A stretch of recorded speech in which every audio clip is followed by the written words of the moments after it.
오늘 저는 민수기 6장 22절에서 27절 말씀을 근거로 해서 내 이름으로 이스라엘 자손에게 축복할지니, 내 이름으로 이스라엘 자손에게 축복할지니, 이런 말씀의 제목을 가지고 함께 은혜를 나누겠습니다. 우리는 지난주에 사무엘상 2장 말씀을 함께 나누었죠. 기억하시나요? 예, 기억하시리라 저는 믿습니다. 기억 못하셔도 괜찮습니다. 지금 잠깐 말씀을 드릴게요. 특별히 우리 30절 말씀을 나누었죠. 나를 존중히 여기는 자를 내가 존중히 여기고 나를 멸시하는 자를 내가 경멸하리라. 이제 조금씩 생각나실 거예요. 이 말씀을 통해서 하나님을 존중히 여기면 하나님이 우리의 인생을 존중히 여기신다라는 그 약속을 보았습니다. 새해가 시작되면 우리가 꿈꾸고 소망하는 모든 계획들이 사실 존귀한 삶이라는 공통의 목적을 가지고 있고, 우리 모두는 이러한 존귀한 인생을 살기 위해서 살아가는데 그 방법은 의외로 간단했죠. 어떻게요? 하나님을 존중히 여기면 된다라는 거예요. 그래서 지난주 우리는 보았습니다. 엘리와 엘리의 그 아들들이 전혀 하나님을 존중하지 않았죠. 하나님은 제사장이라는 그 엘리 가문을 제사장 가문으로 삼으시면서 존귀하게 사용하셨죠. 하지만 저들은 하나님을 존중히 여기지 않았습니다. 하나님을 경외하는 마음이 없으니 예배가 회방되어졌었고 모든 예배의 질서를 다 무너뜨렸고 성전에서 일하는 여인들을 간음했고 또 온전한 예배를 드리지 않았고 하나님의 말씀을 가볍게 여기는, 무시해버리는 그런 모습 속에서 결국 엘리와 그의 아들들의 그 결말을 우리는 보았습니다. 어떻게요? 하나님이 그의 인생을 경멸하시는 모습. 그래서 엘리 가문이 처참히 몰락되어지고 남은 자가 걸식하며 살아갈 수밖에 없었던 그 무참했던 현실들을 우리가 보게 되어졌습니다. 그런데 여러분, 이 말씀에서 우리가 주목해야 될 것은 엘리와 그의 아들들, 하나님은 제사장이라는 그 사명을 통해서 존귀한 인생임을 보여주셨는데, 중요한 것은 이 제사장이라는 이 사명을 저와 여러분들에게도 동일하게 주셨다라는 그 사실입니다. 베드로전서 2장 9절 말씀이 그렇게 우리에게 보증하고 약속하고 있죠. 같이 한번 읽어볼까요? 시작. 오직 너희는 왕같은 제사장들이요 거룩한 나라요 그의 소유된 백성이니 이는 너희를 어두운 데서 불러내어 그의 기이한 빛에 들어가게 하신 자의 아름다운 덕을 선전하게 하려 하심이라. 자, 보세요. 하나님이 우리를 택하셨대요. 오직 너희는 택하신 족속이요, 택하셨다라는 것, 에클렉톤이라고 이야기하는데 이 에클렉톤은 오직 종교적인 의미에서만 사용되어지는 단어입니다. 무슨 얘기냐 하면 이스라엘이 아브라함의 그 육체적 혈통으로서 하나님께로부터 선택받은 백성이 된 것처럼 우리도 그리스도 예수의 그 보혈의 공로로 그를 믿음으로 하나님의 백성이 되었다라는 거죠. 그러니까 전적인 하나님의 의지가 드러나는 택하심, 이것은 너무나 특별함이다라는 거예요. 그러니 하나님과의 그 특별한 관계 속에서 이루어진 그 택하심은 너무나 존귀하다라는 것입니다. 그런데 우리를 어떻게 하셨어요? 그렇게 택하셨는데 그렇게 존귀하게 여기시면서 어떻게 해요?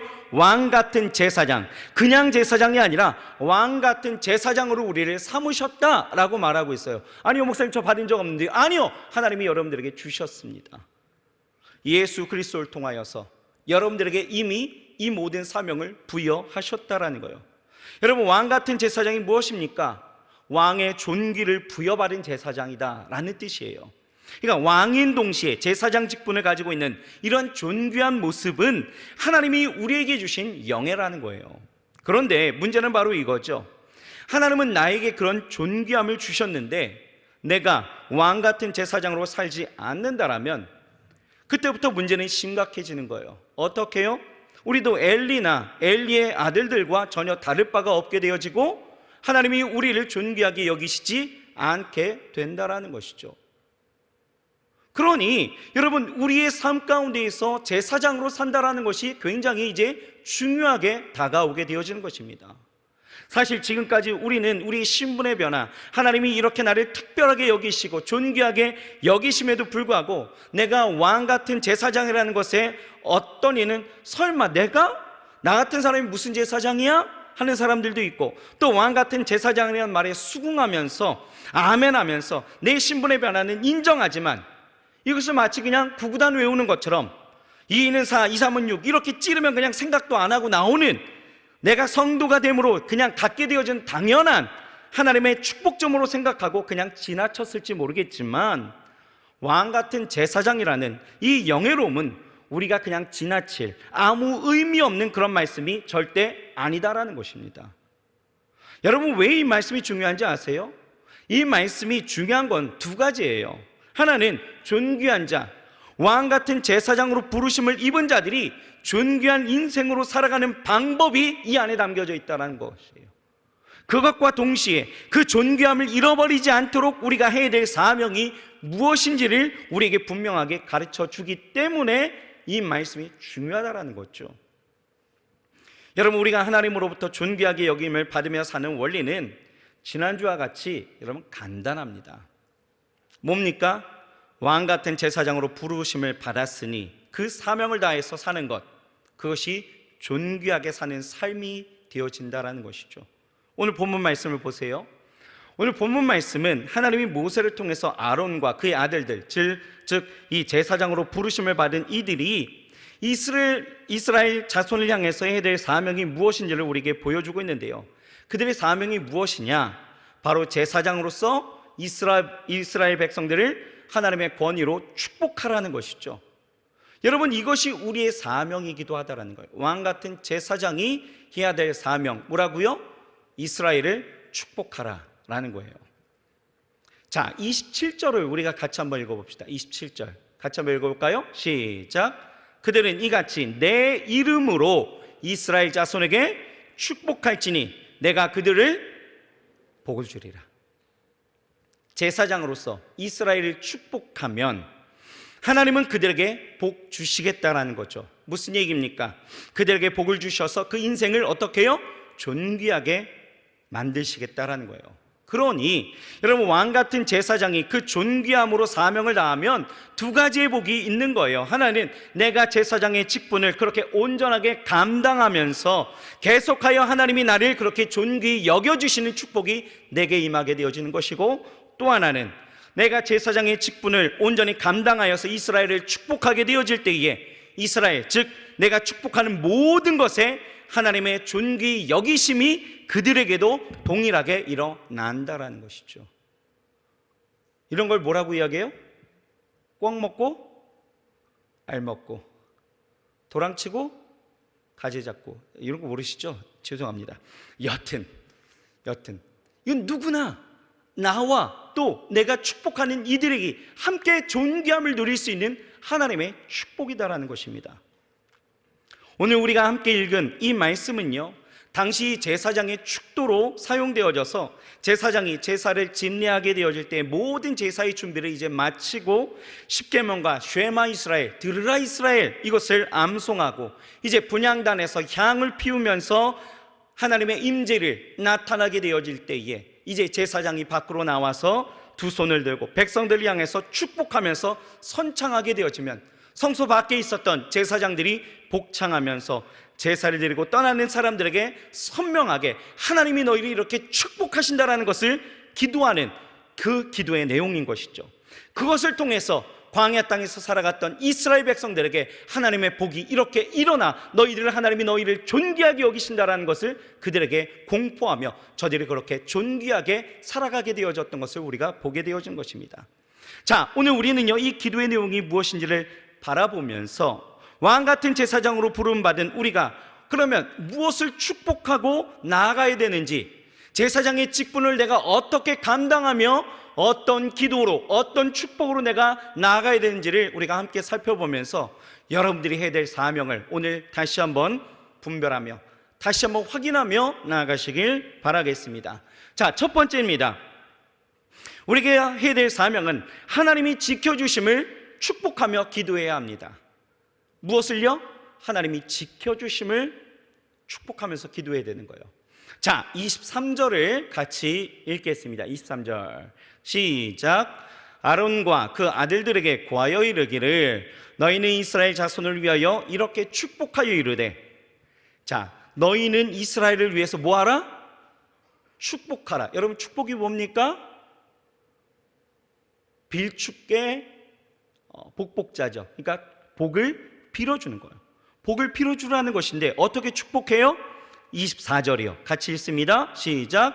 여호와는 내게 복을 주시고 너를 지키시기를 원하며. 이게 우리가 해야 될 사명이에요. 자, 여호와는 내게 복을 주시고, 여러분 복은 누가 주시는 거예요?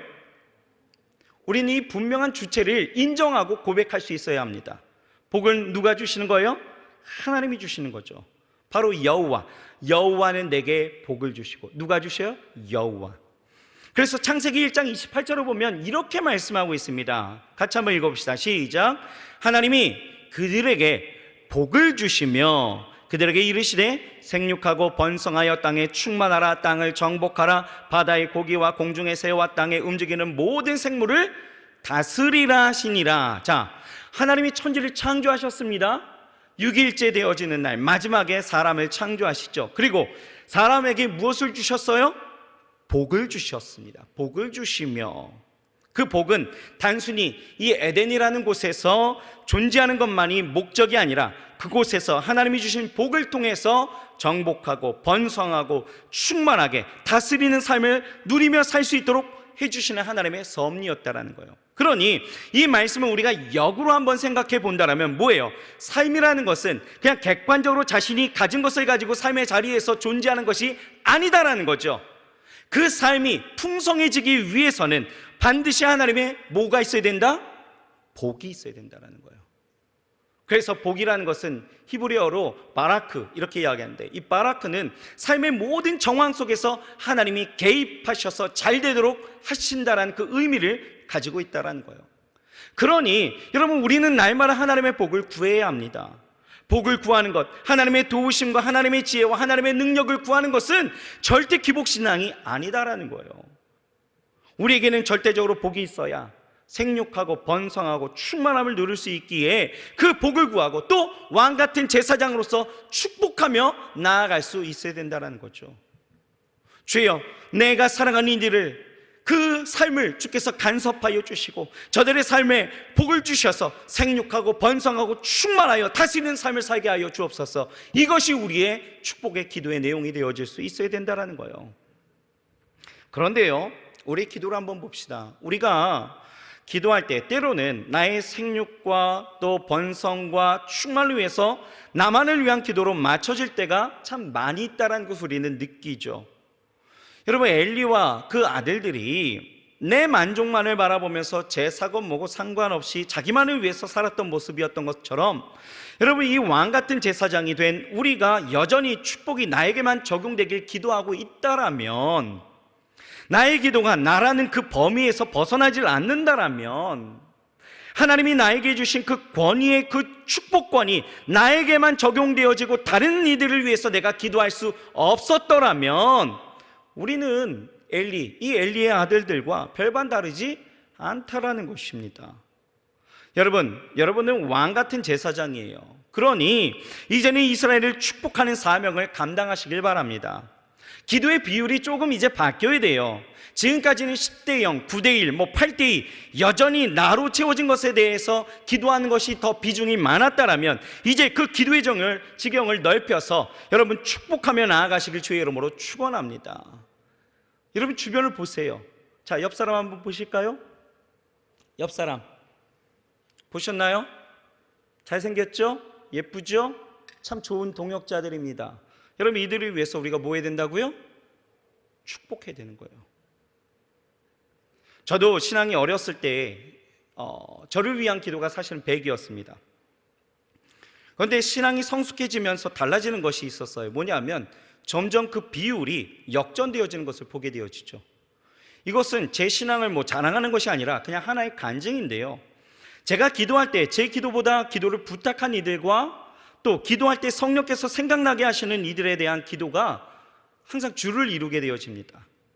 하루의 기도 시간 대부분 중보하면서 그 기도의 분량을 채우게 되어지는데, 재미있는 것은요, 제가 저의 일들로 기도하지 못할 때에도 이상하게 제가 기도하지 못한 부분까지도 하나님은 알아서 제 일들을 다 해결해 주시더라고요. 때론 성령이 생각나게 하심으로 해결할 방법을 깨닫게 하시고 가야 할 길을 또 할 수 있는 능력을 주시는 것을 느낄 수가 있었습니다. 여러분, 저도 얼마나 문제가 많은 사람이에요. 그렇죠? 여러분들 인정하지 마세요. 저만 인정하면 돼요. 제가 굉장히 문제가 많은 사람이거든요. 해야 될 기도가요 산적합니다. 그런데 제가 제 기도도 못하고 그렇게 어렵게 있는 것 같지만, 아니요, 그렇게 제 기도를 못해서 걱정이 안 되는 상황도 아니거든요. 하지만 내가 기도해야 될 그 부분까지도 하나님은요 어떻게 해요? 제가 때로는 기도하게끔 하시지만 때로는 제가 다른 이들을 향하여 중보하며 나아갈 때에 하나님은요 제 기도의 그 분량까지도 다 하나님이 알아서 해주시는 것들을 저는 경험하게 되어졌습니다. 여러분, 아무튼 다른 이들을 축복하며 나아갈 때에 하나님은요 그 삶을 존귀하게 여기시는 거예요. 여러분, 이렇게 우리의 축복으로 존귀한 삶을 살아갈 수 있도록 이제 우리는 어떻게 해요? 내가 나를 위해서만 구하는 것이 아니라 이제는 나의 삶이 아닌 여러분들의 동역자들, 가족들, 여러분들이 생각나게 하는 여러 가지의 사람들을 위해서 우리가 왕 같은 제사장으로서 그 직분을 온전히 감당하며 우리가 축복함으로 존귀한 삶을 살아갈 수 있어야 될 줄 믿습니다. 그러면 우리는 구체적으로 무슨 기도를 해야 되느냐? 하나님이 복을 주신대요. 그러면 어떤 복을 우리가 누려야 될까? 첫 번째는 바로 그거죠. 지켜달라는 기도를 해야 된다는 거예요. 지켜주시옵소서. 여러분, 지키다라는 것은 샤마르 이렇게 이야기하는데요, 이 샤마르는 둘레에 가시로 울타리를 치다 이런 뜻을 갖고 있어요. 둘레를 가시로 울타리를 치다. 그러니까 완전한 보호죠, 보호. 그러니까 세심하고도 철저하게 아주 주의 깊게 일거수일투족에 관심을 갖고 보호한다 이런 뜻을 갖고 있는 거예요, 이 샤마르라는 것이. 여러분 보세요. 지금 이스라엘은요 광야에 있습니다. 광야, 이 황무지 땅은요 아무것도 없는 곳이지만 오히려 온갖 위험에 노출되어져 있는 곳이죠. 기근과 질병, 타는 듯한 열기와 또한 심한 일교차로 느끼게 되어진 추위, 또 전갈과 뱀, 굶주림에 허덕이는 맹수들, 여러 위험이 도사리는 곳이 광야입니다. 또 이스라엘의 행진에 길을 막게 되어지는 전쟁의 위협을 가하는 민족들, 이스라엘에게 있어서 언제나 불안의 요소가 되어질 수밖에 없었죠. 언제 어떤 일이 어떻게 일어날지 전혀 예측할 수 없는 이곳에서 지금 저들에게 가장 절실하면서 절대적으로 필요한 것은 무엇일까요? 보호하심이죠. 보호이죠, 보호. 그렇다면 이런 이스라엘 누가 지킬 수 있습니까? 그들을 부르시고 인도하셨던 여호와 우리 하나님이 보호해 주셔야 되는 거예요. 그래서 제사장 아론과 그의 아들들을 통해서 내가 너희를 지킬 거야 라는 것을 선포하게 하시고 저들을 그렇게 지키셨다라는 거예요. 그러니 우리는 어떻게 됩니까? 불안의 요소와 그 위험의 요소를 갖고 있는 이들에게 어떻게 해요? 하나님이 너희를 지키실 거야 라는 것에 대한 축복의 기도가 항상 있어야 된다는 거예요. 하나님이 지키실 거야. 여러분, 오늘날도 우리가 이 광야 같은 세상을 살고 있지 않습니까? 베드로전서 5장 8절을 보면 이렇게 나타나 있습니다. 같이 한번 읽어볼까요? 근신하라, 깨어라, 너희 대적 마귀가 우는 사자같이 두루다니며 삼킬 자를 찾나니 라고 말하고 있죠. 이 시대는 여러 가지 위험의 요소와 환경의 요소들이 우리를 어렵게 만들기도 하지만 또 그러한 요소를 주게 되어지는 근본적인 것들은 어디에서 일어나요? 우리의 대적 마귀가 우는 사자같이 삼킬 자를 찾으며 우리에게 달려들고 있는 그러한 시대를 우리가 살아가고 있는 거예요. 어떻게 해요? 마귀라고 하니까 무섭게만 다가옵니까? 아니죠. 오히려 갖가지 좋은 것으로, 달콤한 것으로 우리를 유혹하고 미혹하고 있다는 거예요. 삶의 목적을 쾌락과 즐거움을 추구하게 만들어버려서 미혹하죠.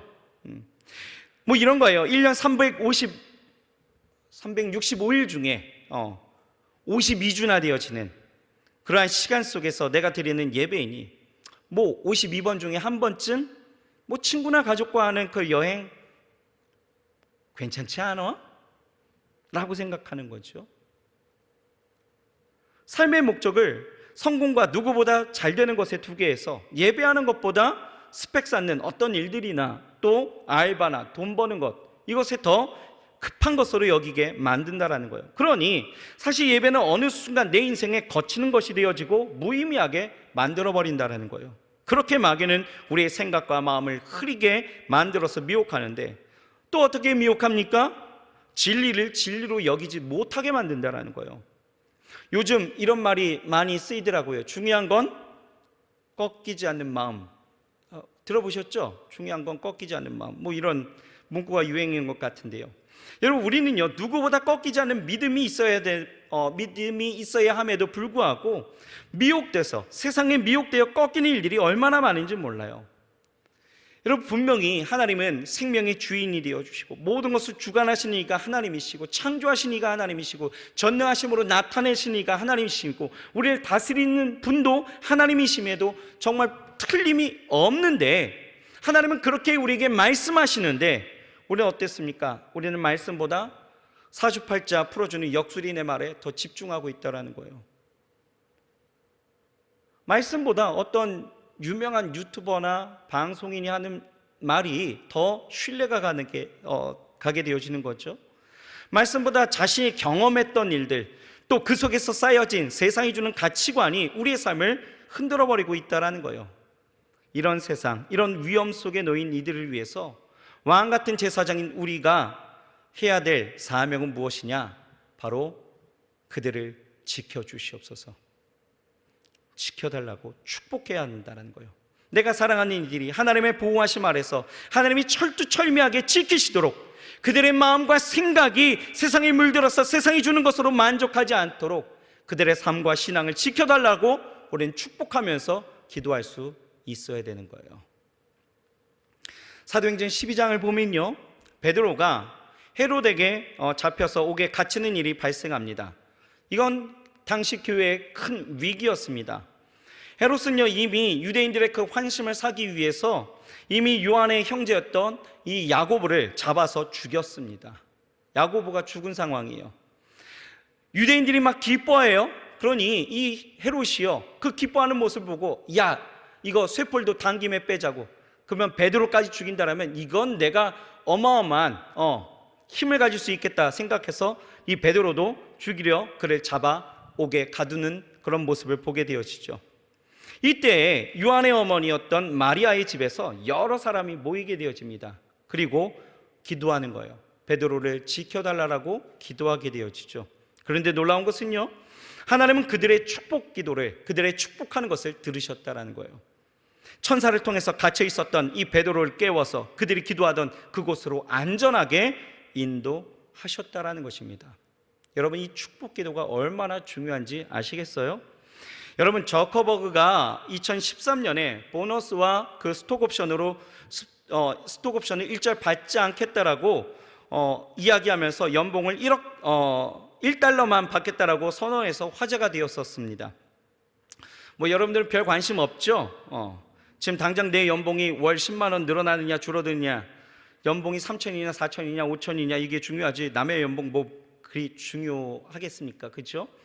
그러나 아무튼 그는 약 660억 달러의 그 규모의 페이스북 그 지분을 소유하고 있었는데, 그런데 이 페이스북이 그의 1년 경호비를 얼마로 책정해서 지불했냐면 1년에 경호비용으로 무려 284억을 지출했다라는 거예요.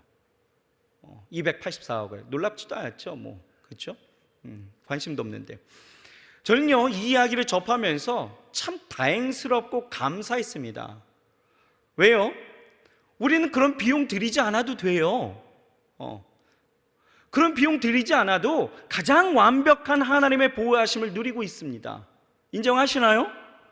그러니 이건 감사한 일이에요. 그죠? 그런데 그 보호하심을 위해서 우리가 할 수 있는 것, 우리가 해야 하는 것은 딱 한 가지밖에 없어요. 무엇입니까? 축복하며 기도하면 된다는 거예요. 나를 위해서도 기도하지만 누구를 위해서? 내 주변을 위해서, 사람들을 위해서 함께 축복하며 나아가면 하나님이 그렇게 존귀한 자의 인생으로 승리하게 만드신다는 것입니다. 보세요, 하나님이 보호하시니까요, 다윗은요 위기의 순간 속에서도 하나님의 긍휼하심을 얻었습니다. 하나님이 보호하시니까 다니엘이 사자굴에서도 살아나서 존귀한 총리로서의 임무를 무사히 수행하게 되어지죠. 하나님이 지켜주시니까 애굽 백성들의 그 장자가 죽임을 당할 때에 문설주와 임방에 어린 양의 피를 바른 사람들의 집에는 절대 그 화가 임하지 아니하였다라는 거예요. 하나님이 그렇게 보호하셨다라는 거죠. 하나님의 보호하심은 완벽한 거예요. 근데 그 완벽한 보호하심을 어떻게 해요? 우리는 기도로서 많은 이들의 방패막이를 같이 삼아줄 수 있다라는 것이죠. 여러분, 하나님은 말씀하십니다. 시편 121편 4절에서 8절 이렇게 말씀하셔요. 같이 한번 읽어봅시다. 여러분들에게 큰 은혜가 되어지는 말씀일 것 같아요. 자, 시작. 이스라엘을 지키시는 자는 졸지도 아니하시고 주무시지도 아니하시리로다. 여호와는 너를 지키시는 자라. 여호와께서 내 우편에서 내 그늘이 되시나니 낮의 해가 너를 상치 아니하며 밤의 달도 너를 해치 아니하리로다. 여호와께서 너를 지켜 모든 환난을 면케하시며 또 내 영혼을 지키시리로다. 여호와께서 너의 출입을 지금부터 영원까지 지키시리로다. 아멘. 여러분, 이 문구로 많은 이들을 축복하십시오. 하나님이 너를 지키실 거야. 하나님은 졸지도 아니하시고 주무시지도 아니하시면서 너를 지키시는 하나님이시오. 하나님께서 내 우편에서, 너의 우편에서 늘 너의 그늘이 되어주셔서 너에게 다가오는 여러 가지 환난과 여러 가지 어려움들에게 너를 상하지 않게 하시고 그 어떤 힘듦과 그 눈물 속에서도 하나님 너를 해치 아니하실 거야. 하나님은 너의 모든 환난을 지키시며 명케하시며 내 영혼을 지켜서 정말 모든 것에 하나님의 은혜가 넘치게 하실 거야 라고 하는 이 믿음의 고백들을 여러분, 우리가 왕같은 제사장으로서 늘 축복하면서 살아갈 수 있기를 주의 이름으로 축원합니다. 아멘이신가요? 자, 좌우 옆 사람에게 인사합시다. 내가 너를 그렇게 축복할게 라고 인사합시다. 여러분, 그렇게 지금 얘기하신 거 지키셔야 돼요. 옆 사람을 위해서 그렇게 기도하면서 나가는 것이 우리가 왕같은 제사장으로서 살아가는 삶이에요. 자, 두 번째는요, 여러분, 우리가 무엇을 구해야 되느냐? 은혜 베푸시기를 우리는 기도해야 된다라는 것입니다. 은혜 베푸시기를 기도해야 된다. 자, 25절 말씀 같이 한번 읽어보겠습니다. 시작.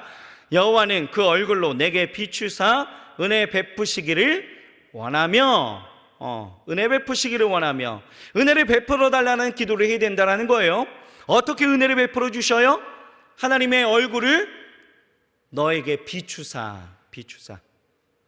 여기서 말하는 내게는 내가 아닙니다. 내가 축복하는 이들에게 비추셔서 그들에게 은혜를 하나님이 베푸신다는 거예요.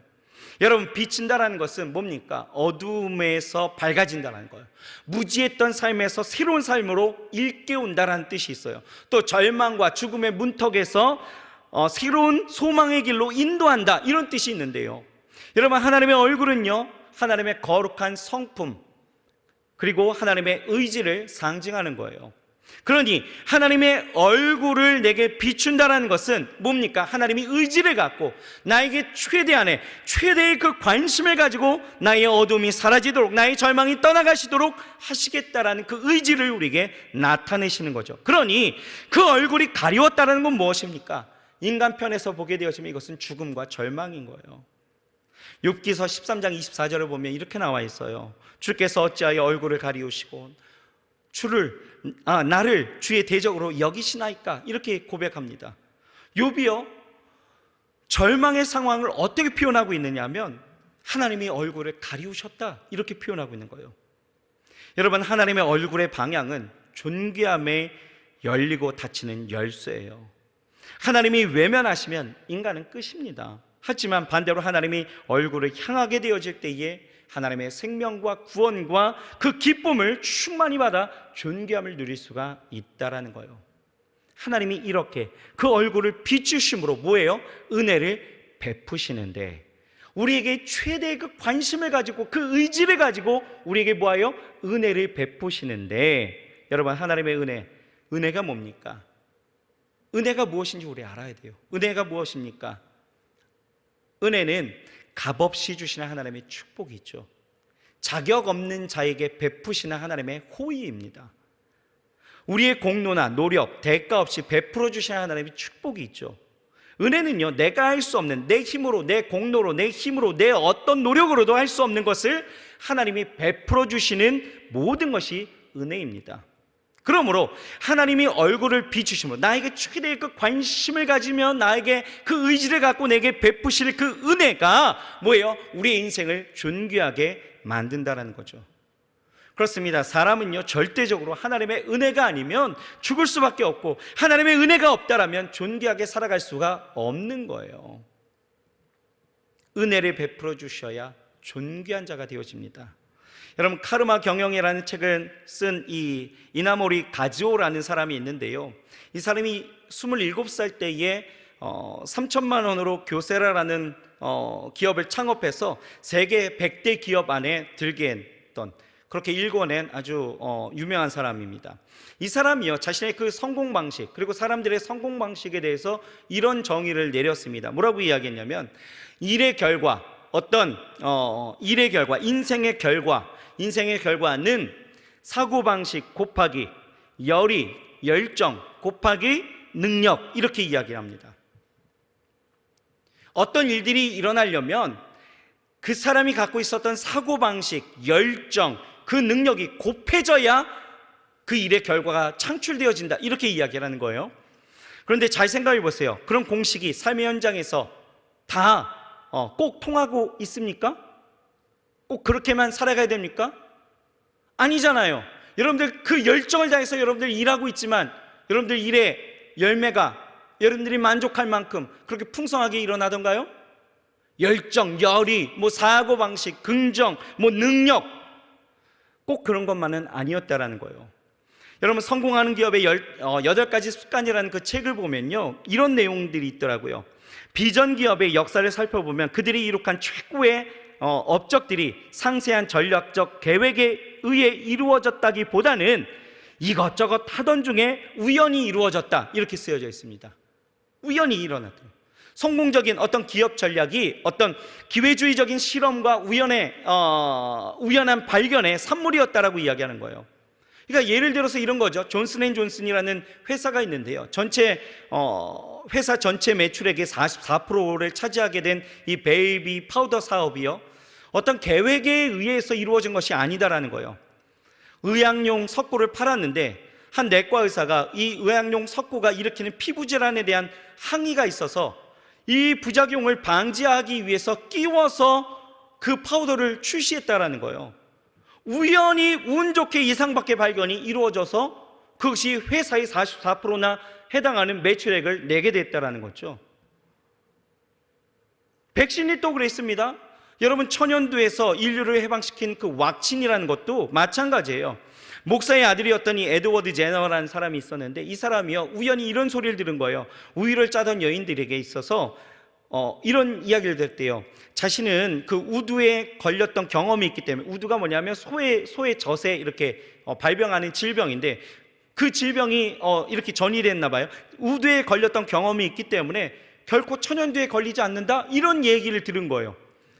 이 이야기를 듣고 이 바이러스의 그 형태가 비슷한갑다 해갖고 시작된 게 그 백신의 시작이었다라는 거죠. 그런데 여러분 보세요. 우리는요, 이러한 것을 우연, 세렌디피티다, 이렇게 이야기하지 않습니다. 우리는 좀 다르게 이야기하죠. 뭐라고 이야기합니까? 이것은 분명한 하나님의 은혜다라고 이야기하는 거예요. 여러분 보세요. 루시라는 이 여인이 보아스를 만나서 존귀하게 산 것이요, 우연입니까? 우연이라고 생각하신가요? 여러분, 우상장사의 그 아들이었던 아브라함이 믿음의 조상으로 존귀하게 산 것이 우연이었습니까? 살인자 모세가 이스라엘 민족의 지도자로 나아가게 되어졌던 것이 우연이었나요? 어릴 때 아버지로부터 인정받지 못했던 이 다윗이 이스라엘의 성군이 되어진 것이, 그렇게 존귀하게 살아가게 되어진 것이 여러분 우연이었습니까? 아니죠. 이 모든 것들이 다 하나님의 은혜였다는 것. 무슨 얘기냐? 우리의 인생은 하나님의 은혜가 있어야 그 인생이 존귀하게 되어진다는 것입니다. 여러분 둘러보세요. 여러분들의 주변의 사람들, 은혜가 절실히 필요한 이들이 분명히 있습니다. 내 능력, 내 힘, 내 어떤 것으로 하지 못하여서 쩔쩔매면서 그 인생 가운데서 어려움을 갖고 있는 이들이 얼마든지 많이 있다는 거예요. 그들에게 우연이 필요합니까? 아니요. 그들에게는 은혜가 필요한 거예요. 그 은혜가 필요하도록 누가 해야 됩니까? 그들도 기도하지만 왕같은 제사장인 우리가 기도할 수 있어야 된다는 거예요. 그러면 그 기도를 통하여 하나님은 그들의 인생을 존귀하게 여기시는 거예요. 여러분, 하나님의 얼굴이 저들에게 비춰주심으로 그 은혜 아래 정말 하나님의 놀라운 경험을 할 수 있도록 여러분들 기도하시기 바랍니다. 그 기도가 그들의 삶을, 그리고 나의 삶을 존귀하게 만드는 정말 놀라운 하나님의 비결이 되어질 줄 믿습니다. 아멘이신가요? 마지막 셋째는요, 평강의 복을 베풀어 달라고 우리는 기도해야 합니다. 평강의 복. 자, 26절에 우리 같이 읽어보겠습니다. 26절입니다. 시작. 여호와는 그 얼굴을 내게로 향하여 드사 평강 주시기를 원하노라 할지니라 하라. 아멘. 아멘. 여러분, 평강의 복을 베풀어 달라고 기도하라는 거예요. 어떻게 평강의 복을 받아요? 여호와는 그 얼굴을 내게로 향하여 드사라고 말씀하고 있죠. 자, 보십시오. 이스라엘은요, 지금 가나안 점령이라는 그 전쟁을 앞둔 상황입니다. 전쟁을 앞둔 상황. 여러분, 그 마음이 어떨까를 잠시 상상해 보시는 거예요. 전쟁입니다. 죽고 사는 일들이에요. 어떻게, 어떤 일이 내게 닥칠지 모르는 정말 중요한 일생일 때 전쟁이 시작되어지는 그 상황. 지금 그들이 머물고 있었던 그 땅 광야의 그 거친 길을 지금 걸어가야 합니다. 불안한, 어떤 일들이 일어날지, 언제 일어날지 모르는 그 불안한 광야길을 걷고 있습니다. 여러분, 이런 상황 속에서 평강을 갖는다는 것은 쉽지 않은 일이죠. 그래서 뭐 하라고요? 기도하라는 것입니다. 불안한 삶, 두려움이 있는 삶을 위해서 기도하라는 거예요. 하나님이 함께 하시면 어떤 상황, 어떤 처지에 있든지 평강의 복을 누릴 수 있다라는 것을 지금 이스라엘에게 선포하라는 거예요. 하나님이 함께 하시면, 하나님이 함께 하시면 된다라는 것을 저들에게 공포하라는 것이죠. 여러분, 여호수아 리프맨의 소설 이 마음의 평안이라는 책에 보면 이런 내용이 나옵니다. 젊은 청년이요, 어느 노인을 찾아가는 거예요. 그래서 자신의 그 소원을 부탁하게 되어져요. 노인은 그래, 청년, 그러면 너가 갖고 싶은 것이 무엇이냐라고 물었더니 이 청년이요, 6가지를 이야기합니다. 6가지. 자, 누군가 여러분들에게 네가 무엇을 갖기 원하니? 라고 이야기한다면 여러분들은 무엇을 이야기하실까요? 아마 이 청년들이 여러분들의 그 대답을 좀 대변할 것 같아요. 이 6가지 이겁니다. 첫째는 건강, 맞죠? 네. 둘째는 재물, 돈이 있어야 된대요. 셋째는, 이건 좀 의외입니다, 미모. 넷째는 재능, 다섯째는 권력이고 여섯째는 명예입니다. 이렇게 이야기를 했습니다. 이 말을 듣고 있었던 노인이요, 이렇게 이야기하는 거예요. 여보게 젊은이, 자네는 가장 중요한 이 한 가지를 빼먹었어. 그것은 바로 평안일세. 평안이 없이는 자네가 말한 그 어떤 것도 즐길 수가 없다네 라고 이야기했는 거예요. 여러분, 성공이 있으면 뭐합니까? 건강, 명예, 권력, 물질, 재력, 권력, 이 모든 것이 있다 해도 마음의 평안함이 없다라면 그것은 다 소용이 없다라는 거죠. 그래서 평강이 가장 큰 축복이다, 이렇게 이야기하기도 한다라는 거예요. 그런데 중요한 것은요, 이 한 가지를 여러분 기억해야 합니다. 그것은 바로 이 평안이라는 것은 누가 주시는 것이다? 하나님이 주시는 것이다. 하나님이 주시는 평안은요, 절대 조건적인 평안이 아닙니다. 조건적인 평안은요, 그 조건이 사라지면 불안해지죠. 자신을 비워서 이루어지는 평안도 아니에요. 이 평안도 마음의 평정을 잃어버리면 없어지는 평안이 있죠. 그러나 우리 하나님께서 은혜로 주시는 평안은 다르다라는 거예요. 하나님이 얼굴을 우리에게 향함으로 오는 평안이다라는 거죠. 그 얼굴이 어떻습니까? 하나님이 우리를 사랑하는 눈으로, 위로의 그 미소로 다가오시는 그 평안은 다르다라는 거예요. 이 평안은 누구도 빼앗을 수 없는 평안이다라고 이야기하는 것입니다. 보세요. 빌립보 감옥에 갇혔던 절망적인 상황이 있었던 바울과 실라는요, 이 평안함이 넘쳤다라는 거예요. 빼앗기지 않았습니다. 상황과 여러 가지의 여건에 자기의 마음을 빼앗기지 않았습니다. 그러니 빌립보서에 보면은 대단한 단어가 계속해서 속출해서 등장하게 되어지는 거예요. 그 단어가 뭐냐? 기쁨입니다. 기쁨. 빌립보서 2장 18절에 보면 이렇게 나와 있어요. 이와 같이 너희도 기뻐하고 나와 함께 기뻐하라. 나와 함께 기뻐하래요. 지금 그 상황 속에서 나와 함께 기뻐하래요. 자, 빌립보서 4장 4절에도요 또 똑같은 말씀이 나옵니다. 주 안에서 항상 기뻐하라. 내가 다시 말하노니 기뻐하라. 기쁨으로 넘치게 되어지는 그 근본적인 그 평안, 이 평안이 어디에서 오는 것입니까? 하나님이 주시는 평안은요, 첫 번째는 죄 사함 가운데 주시는 구원의 평안이에요. 죄의 문제가 해결되어지면 여러분 미래가 아무리 불확실할지라도 정말 우리는 참된 그 평안을 누릴 수가 있는 거예요. 또 이 평안은 어디에서 옵니까? 바로 믿음에서 오는 평안이다라는 거예요. 하나님이 함께 하시니, 하나님이 내 삶을 분명 붙드시고 내 삶의 길을 열어주신다는 그 확신과 믿음에서 오는 평안이다라는 거죠. 여러분 보세요. 제자들이요 갈릴리 바다를 건널 때에 예수님은 주무시는 상황이었습니다. 제자들은 노를 저어서 함께 건너가는 그 상황 가운데 그 갈릴리 바다에 대풍이 일어납니다. 미친 바람이 일어나는 거예요. 광풍이 있죠. 제자들이 이내 두려움에 휩싸이게 되어지죠. 불안한 삶, 두려운 마음. 왜 이런 감정이 나를 지배하고 있어요? 예수님이 안 계십니까? 아니잖아요. 지금 그들과 함께 하셨습니다. 하지만 제자들은 그의 능력을 믿지 못했기 때문이죠. 주무시는 예수님이 과연 무슨 일을 행할 수 있는가? 주무시는 예수님은 아무 능력이 없다라고 생각한 거죠. 하지만 예수님이 주무신다라고 해도 아무 일도 못하시는 것일까? 아닙니다. 지금 중요한 것은요, 예수님이 그 배에 계시는가 아닌가가 중요한 것이지 예수님이 주무시는가 아닌가가 아니다라는 거예요. 또 내가 예수님을 그 능력을 신뢰하는가 아닌가가 중요한 것이지 예수님은 주무시고 계신가 아닌가가 아니다라는 거죠. 그런데 우리는 어떻습니까? 우리가 그렇다라는 거예요.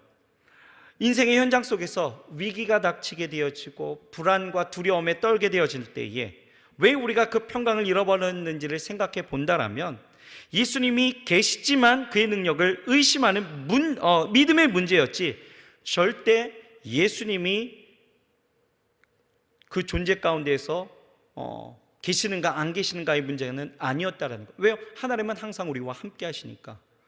그러므로 여러분 우리의 이 연약한 마음을 늘 붙잡고 살아가려면 우리가 의지적으로 예수님이 나와 함께 하셔, 예수님이 나와 함께 하셔 이런다라고 해서 예수님이 함께 하시는 건 아니에요.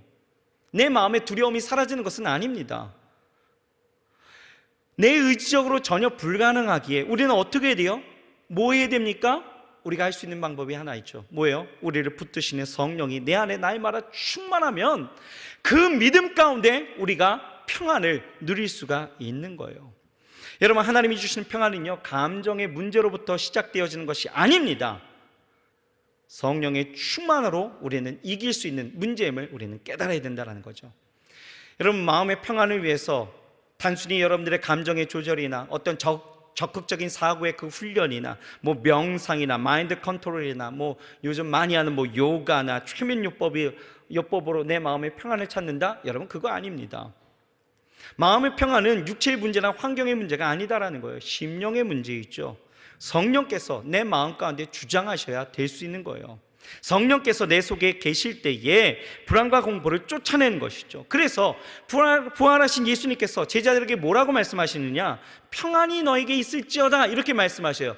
그리고 나서 바로 다음에 하시는 말씀이 뭡니까? 성령을 받으라 말씀하시는 거예요. 성령이 내 안에 계실 때에 우리는 평안함을 누릴 수가 있는 거예요. 우리 내면 세계의 평정은 성령께서 하실 수 있는 것이죠. 성령 충만하면 여러분 세상이 주는 것 같지 아니한 그 평안을 우리가 누리게 되어질 수 있음을 믿으시기 바랍니다.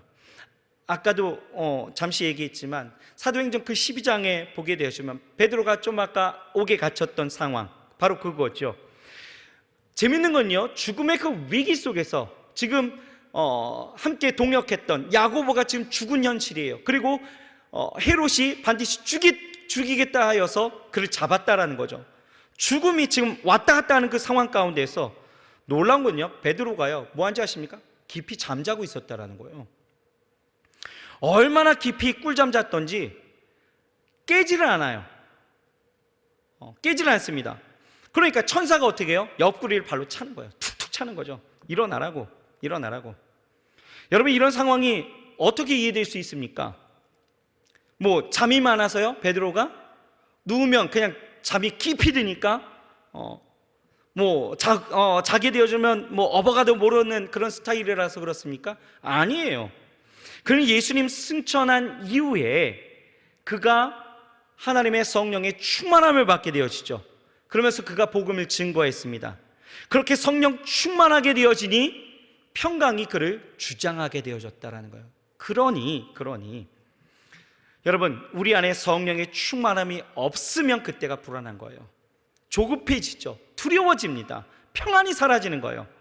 많은 이들이 이 지금의 시대에 불안과 두려움 가운데 살아가고 있습니다. 앞이 보이지 않잖아요. 막막해져가는 이 현실 앞에 두려워하여서 우리가 싸워야 될 그 싸움마저도 주저하고 있다라는 거죠. 여러분, 그거 아십니까? 요즘 제가 이 다른 친구들하고 좀 이야기를 많이 하는데, 요즘 연금에 대해서 참 많이 이야기를 하더라고요. 연금이 고갈된다. 그러니까 우리 다음 세대들은 퍼주기만, 이렇게 넣기만 하고 찾지를 못한다. 그러니 다음 세대들이 지금 고민하는 것이, 내가 직장에 들어가면 연금을 국민연금을 내가 넣을까 말까, 이걸 고민한다. 이런 얘기를 참 많이 하더라고요. 참 이 시대에 우리를 불안하게 만듭니다. 여러 가지의 요소가 있어요. 앞이 보이지 않습니다. 막막해요. 그러니 싸우기도 전에 이미 지쳐있는 우리의 모습들도 보이고요, 싸우기도 전에 이미 그 싸움을 하고 싶지 않은 그 마음 가운데 놓여진 젊은이들도 참 많이 있습니다. 여러분, 이러한 시대 가운데 우리는 어떻게 해야 될까? 우리가 왕같은 제사장으로 부름을 받았다라면 여러분, 평강을 주장하도록 기도해 주십시오. 하나님, 저들의 마음 가운데 하나님의 평강이 임하게 하시옵소서. 하나님이 함께 하시고 그 함께 하심을 믿게 하시고 성령으로 충만하게 하셔서 그 평강이 그 삶을 주장하여 하나님 다시는 흔들리거나 넘어지거나 쓰러지지 않게 하시고 두려워 떨지 않게 하시고 인생 가운데 하나님의 도우심, 그 은혜가 있게 하시옵소서. 이게 우리가 할 수 있는 제사장의 축복인 줄 믿습니다. 아멘이신가요? 자, 마지막으로 이 구절 읽고 우리 말씀 마치겠습니다. 자, 요한복음 14장 27절입니다. 같이 읽고 말씀 마칠게요. 자, 시작. 평안을 너에게 끼치노니 곧 나의 평안을 너에게 주노라. 내가 너희에게 주는 것은 세상이 주는 것 같지 아니하니라. 너희는 마음에 근심도 말고 두려워하지도 말라. 여러분, 근심하지 마시고 두려워하지 마시고 여러분들의 마음 가운데 그 평강을 잃어버릴 때에 다시 한번 여러분 일어나 나아가시고 무엇보다도 주의 성령이 여러분들에게 임하셔서 그 평강을 다시 회복하시길 바라면서, 무엇보다도 여러분들은 왕같은 제사장이니 엘리와 그 아들들처럼 여러분 행하지 마시고 제사장의 직분을 감당하실 때에 주변에 여러분들의 옆 사람을 위해서 평강을 주장하면서 나아가시길 주의 이름으로 축복합니다. 여러분, 세 가지 기억하셨죠? 기억하셨습니까? 여러분, 이 말씀을 토대로 여러분들 항상 하나님 안에서 그렇게 나아가시길 주의 이름으로 축복합니다. 하나님이 지켜주실 것입니다. 하나님이 지켜주실 거고요, 하나님이 여러분들의 인생 가운데에서 정말 복을 주시면서 지켜주시고 또 여러분들에게 은혜 베푸시고 여러분들에게 평강 주시기를 원한다는 이 축복의 내용들을 항상 여러분들의 주변에 여러분들의 옆 사람을 위해서 기도하시면서 그렇게 나아가실 때에 여러분, 이것은 나 자신뿐만 아니라 우리 모두가 함께 존귀해지는 모든 하나님 안에서의 복된 일이 되어지는 것을 여러분 믿으시길 바랍니다. 기도하시겠습니다. 하나님, 감사합니다. 오늘 주시는 이 말씀 우리가 기억하게 하시옵소서. 하나님, 우리가 존귀하게 살아가고자 합니다. 하나님을 존귀 여기며 나아가고자 하는데 하나님, 엘리와 그 아들들이 존귀 여기지 아니하고 그렇게 제사장의 직분을 망각하고 나아가 하나님 그 인생이 결국은 하나님이 경멸히 여기시며 그 인생의 말로가 너무나 처참했던 것을 우리가 지난주에 보았고, 또 그 제사장의 직분을 우리가 감당하고자 우리가 어떻게 그 제사장의 직분을 감당할지를 오늘 함께 살펴보며 하나님, 우리가 정말 하나님 안에서의 존귀한 인생, 그리고 내가 축복하는 이들에 대한 그 존귀한 인생을 함께 누리며 나아가고자 하는 그 깊은 마음으로 주의 말씀을 보았습니다. 아버지 하나님, 우리 사랑하는 주의 청년들 그리고 성도님들이 정말 아버지 하나님의 왕같은 제사장으로서 그냥 당연한 축복으로만 여겨지지 않게 하시고 하나님 그 직분 감당할 수 있도록 역사하여 주옵소서. 축복하며 하나님, 옆 사람들, 아버지 우리 가족들, 친구들, 동료들, 많은 직장의 선후배들 아버지 하나님 우리가 함께 축복하며 아버지 하나님 제사장의 역할을 잘 감당할 수 있도록 역사하여 주옵시사.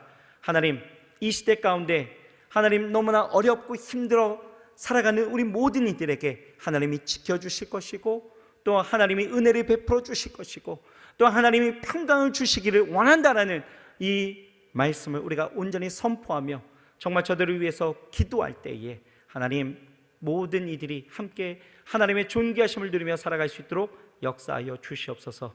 예수님의 이름으로 감사하며 간절히 기도합니다. 아멘.